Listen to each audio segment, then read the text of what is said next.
Thomas Banker channel. It's good to have you here. So, this channel really is more about education and teaching you all how to get money from the bank. But one of the things I like to do on my X or my Twitter account is to point out some of the issues in the banking industry and how some of my colleagues tend to make mistakes and get us into situations where everyone hates the banker. So one of the recent pieces of news that came out was about a London-based bank, or one that's in England that focuses more over there, and it's called Metro Bank. And one of the articles that was out this weekend on Bloomberg was about how J.P. Morgan passed up on them. They were looking for a buyer, and they looked at the bank and thought, okay, well, this looks good on paper, and I'm going to talk about why, but it's going to take too much money to get this thing going again and make sure that the bank has enough liquidity to continue to perform as it needs to. So, yeah, let's get into it here. And I'd like to preface this by saying, not a good situation. This is going to be an interesting one. I think I already know what's going to end up happening, and I'll wait till the end to discuss that more. But yeah, I'm going to go through the good, the bad, and definitely the ugly, and we'll kind of walk through this, and I'll point out all the issues I saw. And again, this, everyone thinks that banks are difficult to understand, and they are a little bit once if you don't understand the mechanics and everything. But really, at the end of the day, it's just about taking money in, lending money out, and getting that money back from who you lent it to pay back the people who gave it to you in the first place. So pretty simple stuff. So all right, let's get into it on good old Metro Bank. All right, so first off, the good. So one of the things that I always harp on, and I put a lot of emphasis on this, is capital ratios. And what those are is those are ratios developed by the government to make sure that when they're looking at these banks, that they have enough money to meet their obligations. And so when I took a look at Metro Bank, and it even says that in their financials, it says they have about a 10% capital ratio, ETC1 capital ratio. I'm not going to get into what that is and everything. That's for another longer video, but that's kind of the main, I guess, the main one that everyone looks at. So again, that was 10% roughly is what they had. And their minimum regulatory, because they've taken money now from the government to fortify their balance sheet, was 8.2. So decent cushion, not great, but about a 25% cushion if you're going off that 8% for them to continue to operate. And if their loans go bad, they do have a little bit of cushion to continue to go along. So not terrible, but still in the game. Another thing, and I think this is why J.P. Morgan really liked them at first glance, but couldn't get behind it, was their average debt to value of their collateral pool, or loan to value, as we like to say in the real estate market, was about 57%, 56 blended, somewhere in there. And that's pretty strong. Typically, when you're a banker and you're doing these deals for owner occupied, at least real estate deals, you're doing about 80% loan to value. And when you're doing investor deals, you're doing about 70% loan to value. So 55, 56%, that's pretty solid, and would make sense why JP would look at this and go, hey, we might need to look through here, see what this looks like. It's not the end of the world. There's some equity here we can play with, and if we can make additional loans and find other ways to make fees and other money here, we could maybe make this thing work. So that's not terrible, and it's actually a good thing for the regulators, because maybe they can piece some of this off if they have to sell it. And again, like I said, I'll give my final thoughts at the end here. Their non-performing loans were about 2.8%. Now, the typical rule of thumb here is 10% is you're done. If you get to 10% of non-performing loans, the bank's insolvent. You're dead in the water. You can't make loans. The government comes in, shuts you down.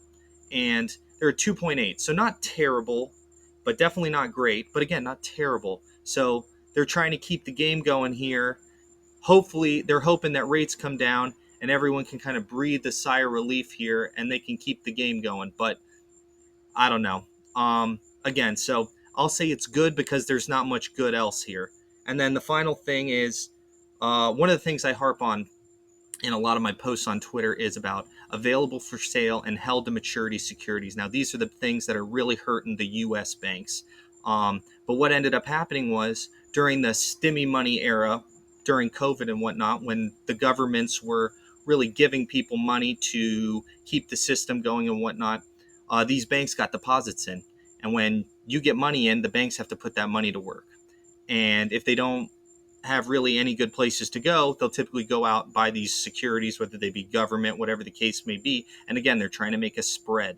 So, yeah, these particular loans, unlike in the United States, they only have an average duration. So, how long it takes to get your money back, not the best metric for calculating how fast cash flow will come back to you, but we'll use duration for now.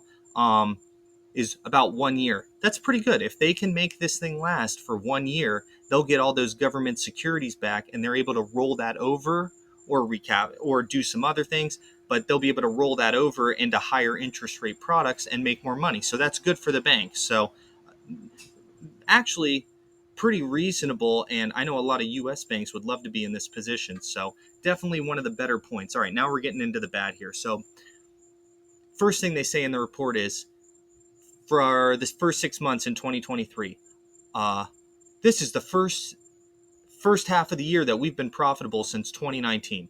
I mean, come on. If that's what you're leading with, that's pretty pathetic. We had all this stimulus support from the government, from customers, really going out there, spending money, making things happen, taking loans, and this is the first 6 months that this bank has been profitable. In 4 years, pretty pathetic. And I kind of question why regulators even stepped in to support this thing. If it couldn't make money during then, why did they think it was going to make money in the future? But here we are. So not ideal. Second thing, deposits, and these are the bad things. The deposit base is going down, so they're not able to get more money in to improve their liquidity, because again, they take that money from you. Now that's a liability to them, but they take that money and it's cash, and if you have cash, you can do things.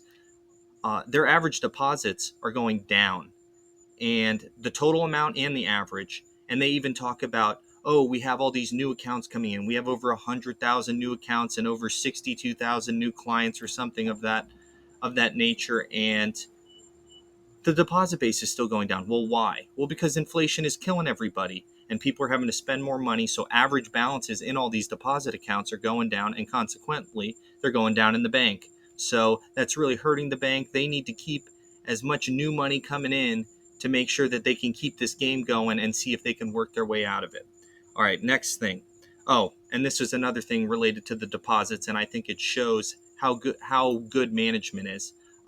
They said they re-entered the fixed term deposit market. So CDs, other deposit products where they take your money and they give you a security that pays you over a longer period of time at a fixed rate, and the bank makes some fees and a spread over top of it. So you have to question, why now? If anything, is this the first question that pops into my mind is, well, is this the top in rates then, at least on a short-term basis? These people are clearly a step behind and are just being reactive to try and keep the bank open. So why are they getting into this market now more aggressively? And if you even read right after that, they talk about how previously they were letting this business kind of pay off and disappear. So why now are we getting right back into this market? Doesn't make much sense to me when you said you were exiting it. Well, the reason why is because they want that money to come in fast, because they need all the cash they can get. So, yeah, not ideal. And then finally, being a credit guy here on the bad, the loans are just down tremendously, and it makes sense. They're not going to make new loans. Loans don't look good on paper right now because rates are high. They're struggling to find good deals because the economy's not doing well, and they need the money back. They need the money back to be able to pay depositors when they take the money out. So commercial loans are down 9%. Commercial real estate loans are down 13%. And government-backed lending is down 16%. And the consumer is roughly flat. But the thing I want to point out in here is in the government-backed lending area, they didn't put a percentage on it. On the commercial stuff and on the CRE stuff, they quickly, boom, 9%, 13%. When you get to the government back part, they just give you the amounts, and That's one of the red flags when you're looking through a financial report is there's no transparency. They're trying to they're telling you the truth, but they're massaging it so it looks more palatable. And really what that is it's a indictment on management. They are clearly um, they're clearly maybe hiding things, or they're trying to smooth over the bad news, and it's a character issue. When I look at someone's financial reports and I'm going to make them a loan, if you're doing those kind of shady things and whatnot, immediate red flags go up. Why am I doing this? This person clearly is trying to pad their numbers. What's going on here? So yeah, not good. All right, now let's get into the ugly here. Okay, first off, that balance sheet has no equity. I'm looking at it, and it has about 970 million in equity versus, let's see here, 3.8 billion that they got from central banks to solidify their deposits. And as we continue to go through here, you'll see how there really is no equity in this bank. They have all these loans. I think it's roughly 4 billion and change, and all these other things. Um, this this they're the equity's not worth anything. It's it, the liabilities are too much. They're already in bed with the government to try and resolidify the balance sheet. It's just not making any sense to be saying that this is a going concern and that this business is going to continue to move forward, because if anything bad happens here, the equity value is just going to disappear. And I'll show you that right now. So here, let me keep working through my numbers here. Okay, so expected credit losses that they've already set aside for 630, 200 million. That already is wearing down their equity. Now that's already baked in the cake. So really, if you think about it, without these, it would be about 1.1. But 200 million, and you only have 970 million in total equity. I mean, what is that? Roughly 15, 17% of the total shareholder equity already, and we're not even full-blown recession yet. They may be more over there, or there may be more distress over there, but that's not good. Um, that's a pretty low number. And as I continue to show you here, as I walk through, you'll see that really there's nothing there. Um, okay, so yeah, let's go to the next thing. Bad loans that they've identified. Bad loans are 365 million. And again, 365 million versus 970 million. What's that? Almost 40%. And you're quickly seeing that shareholder value disappear. And if there's no shareholder value, there's no business. The equity is gone. It's completely evaporated. And my favorite part, again, talking about how management is just not willing to accept responsibility for what they've done, or even just admit any fault. I loved right next to the bad loans. One of the things they said was these portfolios, and they were talking about some of their mortgages and other things, and these securities were acquired from other people. So of course, it's not our fault. These portfolios were not underwritten under our organic credit criteria. So I mean, come on. Where is management here? Where is the responsibility? I mean, you guys acquired the mortgages, and you're supposed to go in there and look at these things. What are you doing? How can you sit there as a legitimate management team and just push away the problems that you've brought in, whether it be organic or non-organic? You shouldn't have been buying loans if it's creating this much of an issue. And also, 4% of the commercial loans they're bad. They're bad. So, oh yeah, I have to flip the page. There's so much bad. So, okay. And so as we continue down in IFRS, it looks like I'm no IFRS specialist. I do have an accounting major, so I am somewhat dangerous when it comes to accounting. They have early warning signs for loans. These are called stage 2, I guess. And these are loan balances that have significant increases in credit risk. So, yeah, it doesn't sound great. And at 6/30/2023, they totaled $1.6 billion. So we go back to that shareholder equity number of 970, and it's gone. You have 1.6 billion in deteriorating loans. That's more than 100% of the shareholder equity there. And I put a reasonable estimate on it. Even if even if 10%, let's say 10%, it's just going to continue to wear away. And they already have 365 million in identified bad loans. So it's gone. The equity's worth nothing. And even at 6:30, this was pretty evident that they were taking on water. And if things didn't change drastically very quickly, it was over. And so let's keep going. And again, here at stage three, which are the bad loans, and that's the exact bad loan number, 365 million. So this thing is already a sinking ship. They're trying to pad it up as best they can, and I'm going to rip the auditor here in a second, so don't sue me, but you guys wrote it, so don't get on me. But no one's taking responsibility, no one's calling this for what it is. Really, I'm kind of shocked how this bank wasn't sold back in 2021 when times were good. I'm a little, I'd be interested to look back and see what management was saying at that point and what they were trying to think was the right move. But yeah, this bank shouldn't even be in existence. It should have been sold long ago. So, but let's keep going. So, more ugly stuff. 18% of their commercial exposure is in office. So they have a 20% office exposure. I mean, they probably had time too to move and shake here and try and get rid of some of that, but they're still left with almost 20% office exposure. You got to think what's going on here. And then if you look at they claim the average amount of our loans, the debt to value, which was one of the good things I mentioned early on. When you really dig in and look at the numbers, uh, from a debt to value standpoint, $500 million worth of loans. $500 million. Again, the shareholder equity is 970 million. They already have 365 million in bad loans, but $505 million worth of term debt has a debt to value of over 100%, meaning the owners of that deal should just walk away. They should let the loan go bad. They can't get their value out of the property to where it makes sense, and those loans are underwater.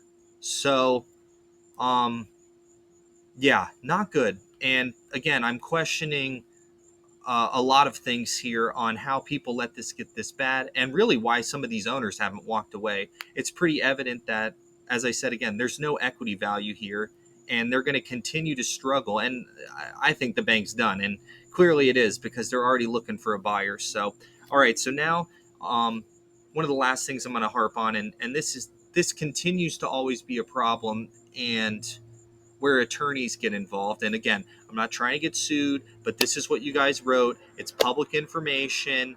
I'm not accusing anybody of anything, but I'm going to read word for word what their auditor, and this is I don't know if these are audited statements. I believe they tried to lighten it up where they said, oh, these aren't audited and everything else, but yet they talk through and give sort of a light opinion, or at least talk about some of the things that are going on here.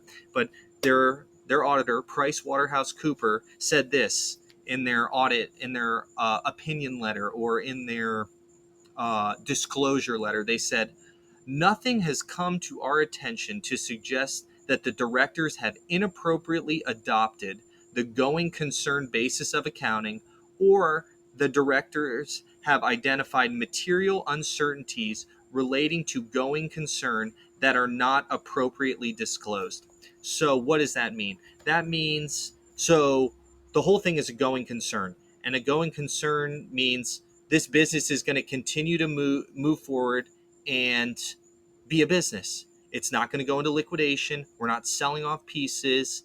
Um, that this business can continue to go forward and will continue to be a business based on what has been presented to us, the auditor. And as I've clearly displayed here, or at least I think I've clearly displayed, this isn't a business. The equity value is not there. It doesn't make sense for any of the parties, including people with loans, to stay in this game. They've already lost their money. The equity's wiped out. The equity's wiped out in 500 million of these loans. There's 365 million in bad loans, with 1.6 billion in bad loans potentially right behind it. And it just doesn't make sense uh, for all the shareholders, stakeholders, and everything to not wrap this up and sell this thing off and piece it off. And that's exactly what they're doing now. So I find it very interesting that Price Waterhouse Cooper was willing to even put that in the report. That could very well come back to bite them from a legal standpoint, and shareholders should probably sue, depending on what they think and what their attorneys think, and uh, of course, always go to counsel for these decisions. But yeah, just a complete failure to identify what the real problems were and to really take responsibility for what was going on and where they stood. They could have been so much more proactive. They didn't need to wait until all these things got bad. They definitely are doing stress testing to see these things. I'm sure they weren't stressing it enough, because that always comes back to bite everybody when we look back. But and that's where I'm going to stop it. I mean, I couldn't read this report anymore. It was just rough, and I think based on some of the things I've provided, it was over, and it is over now. They're selling themselves off, and they're struggling to find a buyer. So yeah, that is my Metro Bank analysis. It's gone. The equity's gone. There's bad loans coming, and there's bad loans there. And now the government, which has roughly 3.8 billion, if I remember off the top of my head, in liability, in, I guess, assets, they have receivables to this bank. How are they going to get that money back? And now it becomes a question of who gets their money first. Does the government get their money first? Or do these depositors and the people get their money first? And how are they going to dictate that? And where is this money going to come from? And everyone remembers 2007, 2008, at least in the US, it came from the taxpayers. So this is going to have to get sorted out. This is pretty representative of what's going on across the board. I guess in London and with this particular entity, the bad loans are driving more of the issue versus the available for sale and held to maturity securities. But this is not an ideal situation. This game's over, and now we do the liquidation line, and everyone gets paid off based on the capital stack, and we'll see how it goes. But yeah, that's my quick analysis on Metro Bank. Definitely not a bank I want to have my deposits in. Again, don't sue me. I'm just talking about what's in front of me, and clearly you guys are selling. So I'm sure the government has a way to work this out, and they do have short duration on those securities, so they will have quick liquidity coming soon. But yeah, just not good. And yeah, if you enjoyed this video, like, subscribe, comment below. I'll do other names. I can do any industry you want. I'm a generalist, so I've kind of seen it all, done it all. So yeah, but again, hope you enjoyed this video, and yeah, look forward to seeing you soon. And yeah, thanks a lot.